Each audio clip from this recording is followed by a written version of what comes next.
Recording button. Double tap to activate. Talk back off.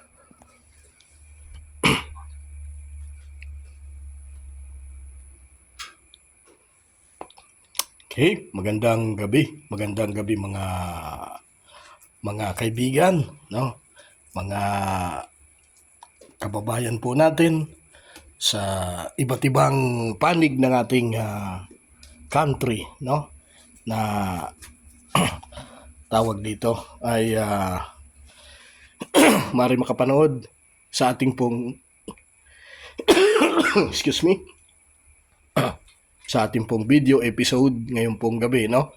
Pasensya na po ninyo kasi talagang umaatake yung aking, hindi ko alam kung asthma ito, no? Hindi ko po alam, no? But sama niyo po ako sa panalangin, no? Yan. Magandang gabi po sa ating lahat. Today is Independence Day, June 12, 2026, no? Usually kuha mo kaya akong tubig. Usually po ay katatapos lamang nung ating no? Isang linggo na mahigit o mag-isang linggo pa lang after po na manalasa yung 7.8 na lindol na tumama po dito sa ating pong bansa, no? Na kung saan ay marami po yung napinsala, no? Yung General Santos City, yung the province of Mindanao, ay inilagay po sila sa state of calamity dahil po sa matinding pinsala, no? But today ay nas nating batiin lahat ng mga malaya, no? Ano ba yan? Malaya dahil nakipag-iwalay sa jowa. Malaya dahil ang tawag dito. Dali lang po ha.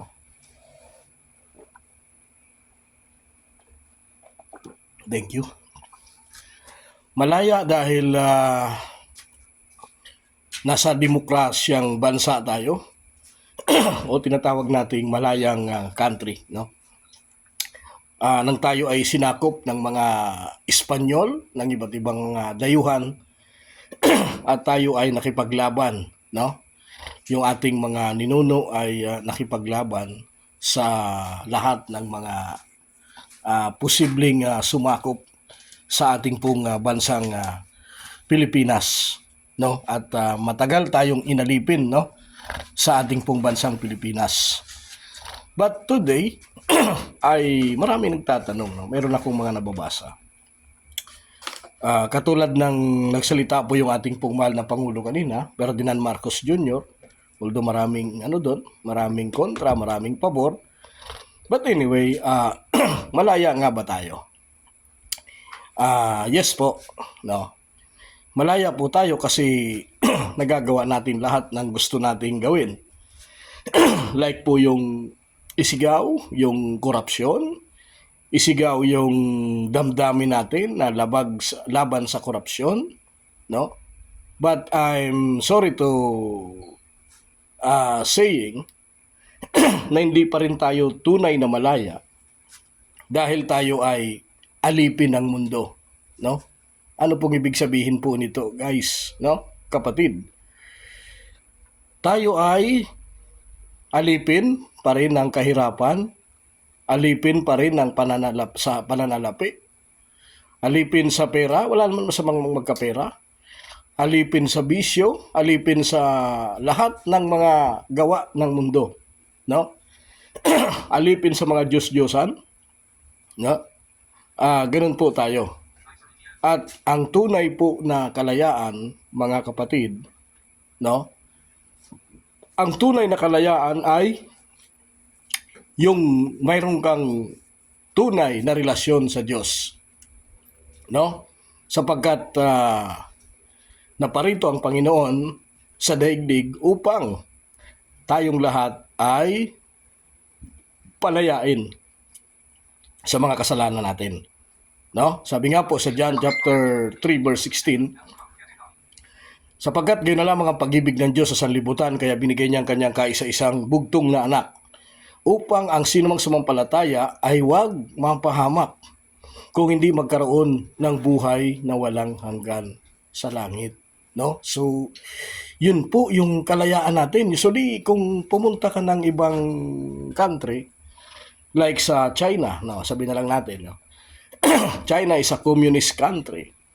Japan, Saudi Arabia, ay hindi ka pwedeng mag-share ng Word of God. Although may mga mangilan-ilan na rin sa Japan, sa Saudi, pero patago, na nagsishare ng Word of God. But dito sa Pilipinas, mga kapatid, no, ay mayroon tayong kalayaan na magbahagi ng salita ng Diyos. Mayroon tayong kalayaang magprotesta, no?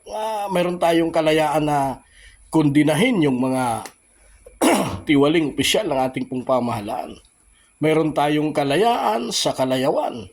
Mayroon tayong marami na mga bagay na maging malaya tayo.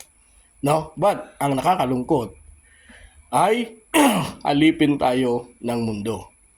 Alipin tayo sa pagsamba sa mga Diyos-Diyosan, alipin tayo sa mga ribulto, alipin tayo sa lahat ng bagay. Kasi alam niyo po yung sinasabi nating pagsamba sa mga Diyos-Diyosan, hindi lang ho ito yung mga ribulto. Ibig sabihin, alipin ka ng kasalanan. Any sins, alipin po. So dati po ay talagang ganun tayo nung hindi pa natin nakilala ang Panginoon. But lahat naman tayo makasalanan, no? Pero sabi nga po sa Romans, dahil tayo makasalanan, tayo po ay biniyayaan ng Diyos ng buhay na walang hanggan. Na sino mang tatanggap nito, kapatid, ang sino mang tatanggap nito ay magkaroon siya ng kapayapaan sa kanyang buhay. But today, nais kong sabihin sa inyong lahat, sa ating lahat, no, na ang tunay na pagiging malaya, hindi yung pagsigaw sa kalye, hindi yung pagprotesta sa kalye. Ang tunay na pagiging malaya ay nakalaya ka sa dilim ng mundo. Alam niyo po, ang dami nating mga naganap, no? Sabi ko nga po yung 7.8 na lindol, kumakailan lang na kumitil po ng buhay ng tao at nasira yung mga ari-arian. Dito rin sa amin, naganap din yung 5.4. Buti na lang, wala pong nasugatan sa amin po dito. At hindi lang po yun. Mayroon pa po tayong tinatawag na El Nino phenomenon. No? Yung grabing init na sinasabi po nila ng mga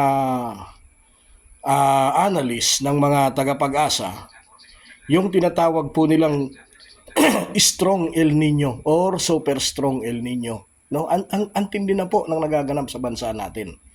Ang tindi na po na nagaganap sa mundo natin. Giyera sa magkabilaang countries, agawan ng mga teritoryos, ingay sa politika, etc. etc. Guys, gusto kong sabihin sa iyo ngayon na ang tunay na kalayaan ay ang pagtalikod sa kasamaan. Ang tunay na kalayaan ay ang pagsisisi at pagbabalik loob sa Diyos, sapagkat yun po yung tunay na kalayaan na dapat makamit natin.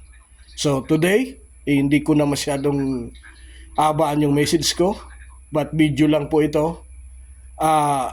I-upload ko siya maya-maya, but malaman mo, kapatid, malaman mo na ang tunay na kalayaan ay ang paghanap sa relasyon mo sa Diyos. Kasi marami ngayon, no?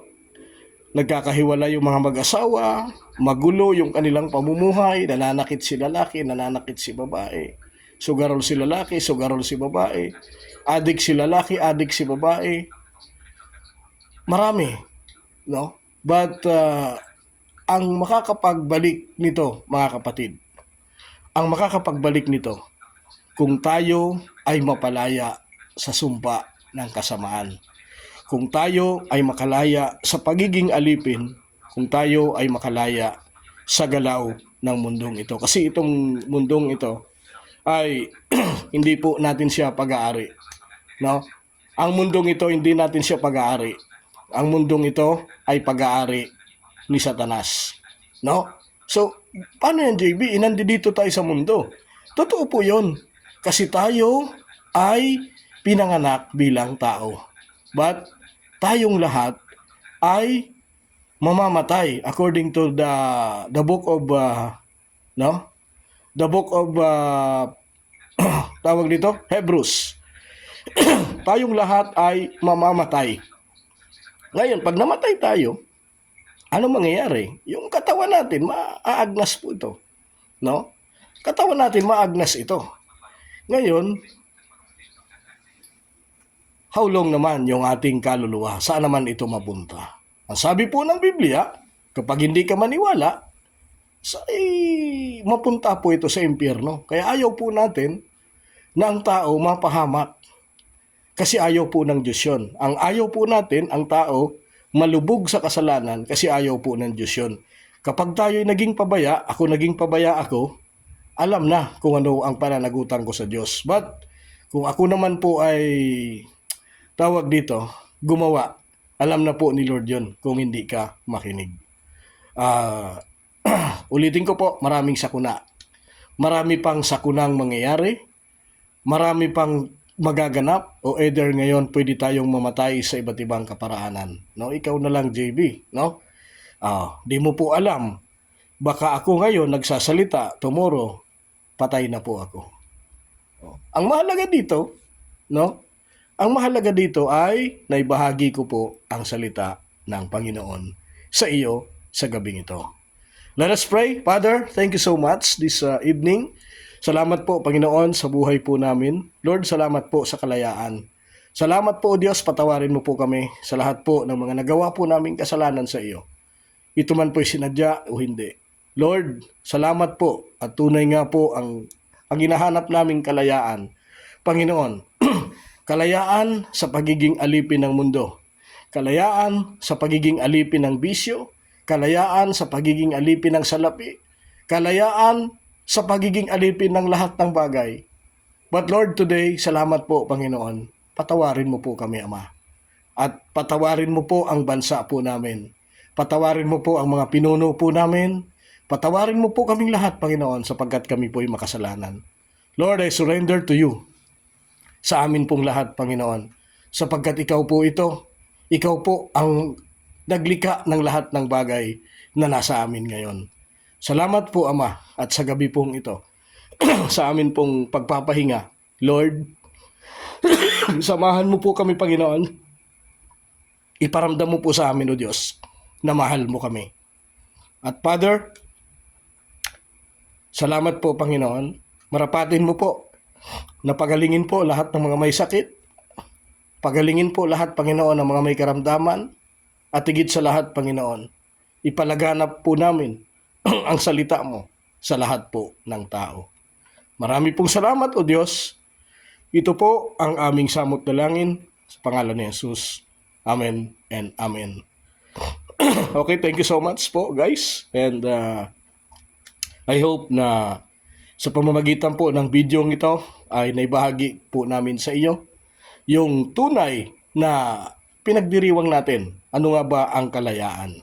Ano nga ba ang tunay na pagiging malaya? So, shout out po sa lahat ng mga viewers natin, sa lahat ng mga taga-subaybay natin. Yan. Shout out ko rin yung MCJ, Wellness Blind Massage, located at Welcome Plaza Mall at Senior Pure Gold, Libertad, Pasay City. Nakarami daw sila ngayon. Thank you. Thank you, Lord. And shout out po sa lahat ng mga followers natin, sa lahat po ng mga subscribers natin. Shout out po sa ating lahat. And magandang gabi po at ingatan po tayo ng Panginoon.